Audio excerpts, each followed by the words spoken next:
Today, I'm going to be showing you 13 Overwatch spots in 109 seconds.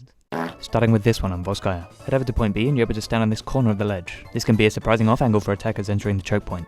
Here's a nice spot on the Nepal Shrine. You're actually able to stand on the corner piece of this choke point. This can set you up for a nice riptire or a standard kill onto the backline as they walk through.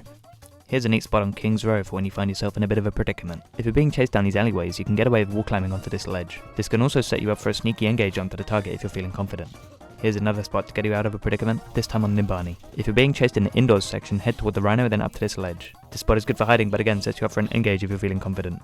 This is a fairly common spot in Hollywood, but for those that don't know, you're able to stand on these moons on the last part of the map. This can be used to dive both offensively and defensively. Heading to a map out of rotation, you're able to stand on the arch of this choke point. To stop the violent shaking, hold your crouch key when up here. After winning a teamfight on Night Market, you're able to head right to the top of the enemy's spawn side. This opens up their backline to you for a pick, or even an ultimate potential if you plan to go all in. Heading over to Ganizaka, you're able to stand on this ventilation unit. This makes for a great spot for ranged characters and is highly unexpected.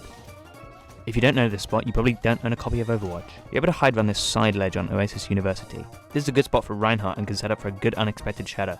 There's a very hidden spot on Dorado's second point. Heading far outside along the pyramid, you'll find a ledge high up that you can actually stand on. I'm not sure why this would be useful, but I figured I'd share it anyways. Sticking with Dorado, if you head to the inside of the pyramid, there's a small perch you can stand on. You can do this even with characters with large hitboxes and can be pretty useful for getting out of sticky situations.